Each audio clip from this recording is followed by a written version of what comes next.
going to restart since originally I recorded this, and it's in all the different segments, so I'm going to start with the introduction again, sorry.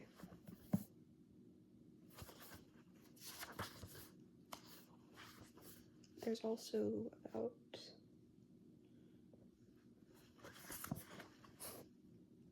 I'm not going to count them all, but there's quite a few different stories in here.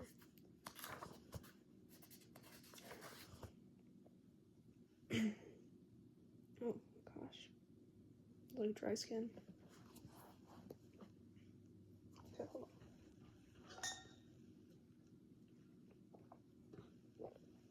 on. It's not very good. Wait, just a few minutes. I want to talk to you, and then I'm going to kiss you. Wait. 1. Here's some more short stories if you want them. They span a long period of my life. The oldest, The Reaper's Image, was written when I was 18 in the summer before I started college. I thought of the idea, as a matter of fact, when I was out in the backyard of our house in West Durham, Maine, shooting baskets with my brother, and reading it over again made me feel a little sad for those old times.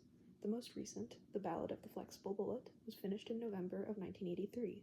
That is a span of 17 years and does not count as much, I suppose, if put in comparison with such long and rich careers as those enjoyed by writers as diverse as Graham Greene, Somerset Maugham, Mark Twain, and Eudora Welty. But it is a longer time than Stephen Crane had, and about the same length as the span of H.P. Lovecraft's career. A friend of mine asked me a year or two ago why I still bother. My novels, he pointed out, were making very good money, while the short stories were actually losers. How do you figure that? I asked. He tapped the then-current issue of Playboy, which had occasioned this discussion. I had a story in it, Word Processor of the Gods, which you'll find in here someplace, and had pointed it out to him with what I thought was justifiable pride. Well, I'll show you, he said, if you don't mind telling me how much you got for the piece. I don't mind, I said. I got $2,000, not exactly chicken dirt, Wyatt. His name isn't really Wyatt, but I don't want to embarrass him, if you can dig that. No, you didn't get $2,000, Wyatt said. I didn't. Have you been looking at my bank book? Nope, but I know you got $1,800 for it, because your agent gets 10%. Damn right, I said. He deserves it. He got me in Playboy. I've always wanted to have a story in Playboy. So it was $1,800 instead of $2,000. Big deal. No, you got $1,710. What? Well, didn't you tell me your business manager gets 5% of the net? Well, okay, $1,800 less $90. I still think $1,710 is not bad for, except it wasn't. The sadist pushed on. It was really a measly $855. What? You want to tell me you're not in a 50% tax bracket, Steve-O? I was silent. He knew I was. And, he said gently, it was really just about $769.50, wasn't it? I nodded reluctantly. Maine has an income tax which requires residents in my bracket to pay 10% of their federal taxes to the state. 10% of $855 is $85.50. How long did it take you to write this story? Wyatt persisted. About a week, I said ungraciously. It was really more like 2, with a couple rewrites added in, but I wasn't going to tell Wyatt that. So you made $769.50 that week, he said. You know how much a plumber makes per week in New York, Steve-O? No, I said. I hate people who call me Steve-O. And neither do you. Sure I do, he said. About $769.50 after taxes. And so far as I can see, what you got there is a dead loss. He laughed like hell and then asked if I had any more beer in my fridge. I said no. I'm going to send good buddy Wyatt a copy of this book with a little note. The note will say, I am not going to tell you how much I was paid for this book, but I'll tell you this, Wyatt. My total take on Word Processor of the Gods net is now just over $2,300, not even counting the $769.50 you be-hawed, so you hee-hawed so over at my house at the lake. I will sign the note Steve-O and add a P.S. There really was more beer in the fridge, and I drank it myself after you were gone that day. That ought to fix him. Except it's not the money. I'll admit I was bawled over. I'll admit I was bowled over to be paid $2,000 for Word Processor of the Gods, but I was equally as bowled over to be paid $40 for The Reaper's Image when it was published in Startling Mystery Stories, or to be sent 12 contributors' copies when Here There Be Tigers was published in Hubris, the University of Maine College literary magazine. I am of a kindly nature and have always assumed that hubris was a Cockney way of spelling hubris. I mean, you're glad of the money. Let us not descend into total fantasy here, or at least not yet. When I began to publish short fiction in men magazines such as Cavalier, Dude, and Atom with some regularity, I was 25 and my wife was 23. We had one child and another one was on the way. I was working 50 or 60 hours a week in a laundry and making $175 an hour. Budget is not exactly the word for whatever it was we were on.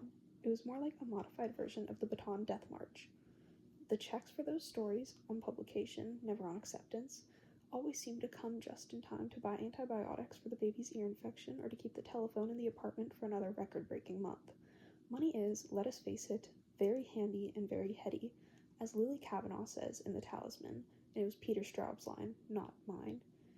You can never be too thin or too rich. And if you don't believe it, you were never really fat or really poor. All the same, you don't do it for money or you're a monkey. You don't think of the bottom line or you're a monkey. You don't think of it in terms of hourly wage, yearly wage, even lifetime wage, or you're a monkey. In the end, you don't even do it for love, although it would be nice to think so. You do it because to not do it is suicide. And while that is tough, there are compensations I could never tell Wyatt about because he is not that kind of guy. Take Word Processor of the Gods as a for instance. Not the best story I ever wrote, not one that's ever going to win any prizes, but it's not too bad either. Sort of fun. I had just gotten my own word processor a month before. It's a big wing, and keep your smart comments to yourself, what do you say? And I was still exploring what it could and couldn't do. In particular, I was fascinated with the insert and delete buttons, which make crossouts and carets almost obsolete. I caught myself a nasty little bug one day. What the hell happens to the best of us? Everything inside me that wasn't nailed down came out from one end or the other, most of it at roughly the speed of sound. By nightfall, I felt very bad indeed. Chills, fevers, joints full of spun glass. Most of the muscles in my stomach were sprung and my back ached. I spent that night in the guest bedroom, which is only 4 running steps from the bathroom. Slept from 9 until about 2 in the morning. I woke up knowing that was it for the night. I only stayed in bed because I was too sick to get up. So there I lay, and I got thinking about my word processor, and insert and delete, and I thought, wouldn't it be funny if this guy wrote a sentence, and then when he pushed delete, the subject of the sentence was deleted from the world?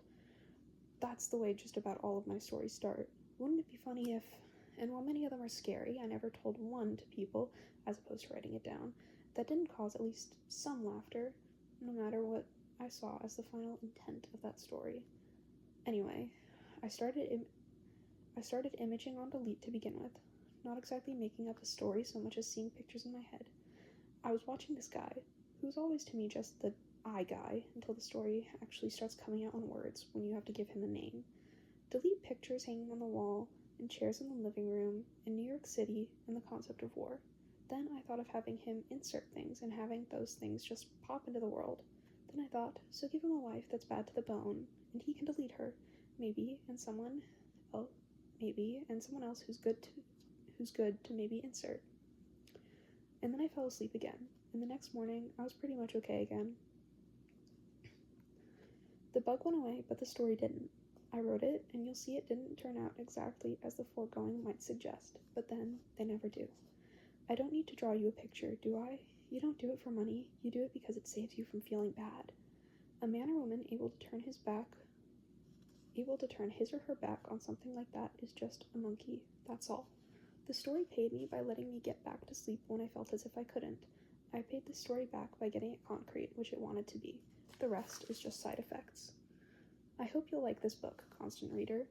I suspect you won't like it as well as you would a novel, because most of you have forgotten the real pleasures of the short story. Reading a good long novel is in many ways like having a long and satisfying affair.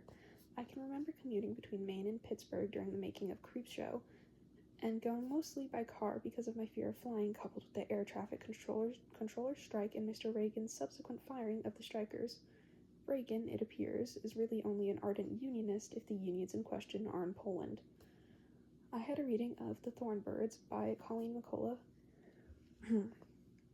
Macola. On 8 cassette tapes, and for a space of about 5 weeks I wasn't even having an affair with that novel. I felt married to it. My favorite part was when the wicked old lady rotted and sprouted maggots in about 16 hours. A short story is a different thing altogether. A short story is like a quick kiss in the dark from a stranger. That is not, of course, the same thing as an affair or a marriage, but kisses can be sweet, and their very brevity forms their own attraction. Writing short stories hasn't gotten easier for me over the years. It's gotten harder. The time to do them has shrunk, for one thing. They keep wanting to bloat, for another. I have a real problem with bloat. I write like Fat Lady's Diet. And it seems harder to find a voice for these tales. All too often, the I guy just floats away. The thing to do is to keep trying, I think. It's better to keep kissing and get your face slapped a few times than it is to give up altogether. Alright, that's just about it from this end. Can I thank a few people? You can skip this part if you want to. Thanks to Bill Thompson for getting this going. He and I put Night Shift, the first book of the short stories, together, and it was his idea to do this one. He's moved on to Arbor House since, but I love him just as well there as anywhere else. If there really is a gentleman left in the gentleman's profession of book publishing, it's this guy. God bless your Irish heart, Bill.